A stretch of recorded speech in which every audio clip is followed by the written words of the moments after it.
She was left unsold at the slave auction until a human stepped forward. The metal chains around Zara's wrists felt heavier with each passing hour. The auction block beneath her feet was cold and unforgiving, just like the eyes of every buyer who had looked at her and walked away. She was the last one left standing while all the other slaves had been sold hours ago. The Corvani slave market was known across 3 star systems for its exotic merchandise, but today Zara had become the unwanted exception. Her blue skin marked with silver patterns made her stand out among the crowd, yet somehow made her less desirable. The auctioneer's voice grew tired as he called out lower and lower prices. "What am I bid for this Xerion female?" he shouted, again his tentacles waving in frustration. "She is strong and can work in harsh environments. Look at those muscle fibers." The crowd of alien buyers murmured among themselves, but no hands went up. Zara's home planet had been destroyed 3 months ago, and now she was just another war refugee turned into property. Her people were known for their fierce independence, and many buyers feared they could never break her spirit. A tall figure moved through the crowd near the back. The other aliens stepped aside as the human walked forward. His brown hair was messy and his clothes were simple work gear, but something about him made even the largest Gorthak merchants move out of his way. "That one," he said, pointing at Zara. "How much?" The auctioneer's eyes widened in surprise. Humans were rare in this part of space, and they usually avoided slave markets completely. "Sir, this female has been difficult to sell. She comes from a warrior race and may cause problems." "I asked how much," the human repeated, his voice calm but firm. 500 credits. The auctioneer said quickly before anyone could change their minds. The human named Jake pulled out a small device and transferred the money without hesitation. The crowd whispered in shock.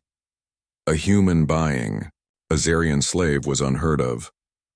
These 2 species had never even made contact before today. Zara felt the chains being unlocked from her wrists as Jake walked up to the platform.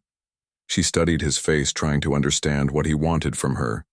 His eyes were kind but determined, nothing like the cruel looks she had received from other potential buyers. "Can you walk?" he asked her in broken Xerion language. She nodded, surprised that he even knew a few words of her people's tongue. Most aliens never bothered to learn languages of conquered races. Jake handed her a water bottle and a piece of bread, which she accepted cautiously. They walked through the busy market streets in silence. Zara expected him to put new chains on her or lead her to some work facility. Instead, he took her to a small spacecraft parked at the edge of the spaceport. "Get in," he said. Opening the passenger door for her, Zara hesitated.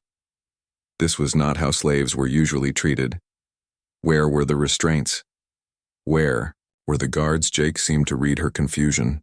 "You are not my slave," he said in his rough Xerion. "You are free." "Free?" she repeated in his language, the word feeling strange on her tongue. Jake nodded and started the ship's engines. "My name is Jake Miller. I work for the Human Colonial Defense Force. We have been tracking slave raids in this sector for months."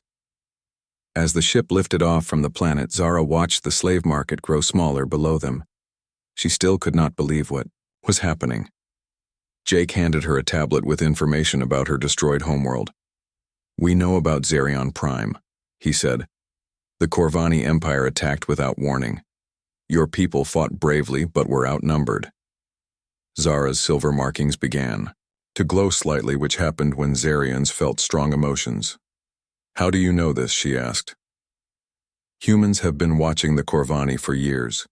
They have destroyed 12 planets and enslaved millions. We are building an alliance to stop them." The ship jumped to hyperspace, and Jake showed Zara a star map with dozens of red markers. Each one represented a world that had been attacked by the Corvani Empire. Her people were not the only victims. "Why did you buy me?" she asked as they traveled through space. Jake was quiet for a moment, then pulled up another screen showing ship designs. "Your people were master engineers. The weapons and shields you built were more advanced than anything we have seen. We need that knowledge." Zara felt anger rising in her chest. "So you do want to use me?" "No," Jake said firmly. "I want you to help us save others from what happened to your world." But only if you choose to. Your people deserve justice, and the Corvani need to be stopped. They arrived at a space station hidden in an asteroid field. Jake led her through corridors filled with humans and other alien species she had never seen before. Everyone seemed to be working together on some great project. In the main hangar, Zara saw something that made her heart stop beating. A partially built starship with design elements that looked exactly like Xerion technology. "How is this possible?" she whispered. A human woman with red hair walked over to them. "I am Captain Lisa Monroe," she said. "We found the wreckage of your homeworld fleet and tried to understand your engineering. We have been waiting months to find a Xerion who could help us." Zara walked around the ship, touching the metal hull. The construction was crude compared to her people's work, but the basic principles were correct. "You are trying to copy our phase shields. The Corvani have weapons that go through normal shields," Jake explained. "But your technology can stop them. We have the materials and workers, but we need someone who understands how it really works." Over the following weeks, Zara worked with human engineers to improve their ship designs. She taught them about quantum field manipulation and multidimensional energy channels. In return, they showed her human innovations in faster-than-light travel and computer systems. "Your people think differently than ours," she told Jake one evening as they worked late in the engineering bay. "Humans are more creative with solutions. We Xerians follow traditional patterns too much." Jake smiled. "Maybe that is why we need each other." The Alliance fleet grew larger each month. More species joined the fight against the Corvani Empire. Zara found herself becoming a bridge between humans and other alien races. Her knowledge of multiple languages and cultures made her valuable in negotiations. When the first major battle came, Zara stood on the bridge of the flagship watching human and alien crews work together. The phase shields she had helped design protected the fleet from Corvani weapons that had destroyed so many worlds. "All ships report ready for attack," Captain Monroe announced. Zara felt her markings glow with pride as the Alliance fleet moved forward. For the first time since her world died, she had hoped the Corvani would learn that their days of easy conquest were over. The battle was fierce, but the upgraded shields and weapons gave the Alliance the advantage they needed.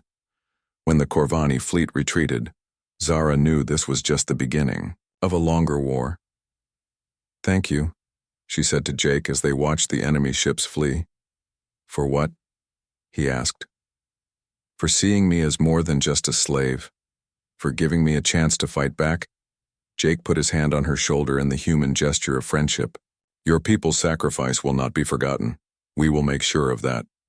As the Alliance fleet prepared for the next phase of their campaign, Zara looked out at the stars.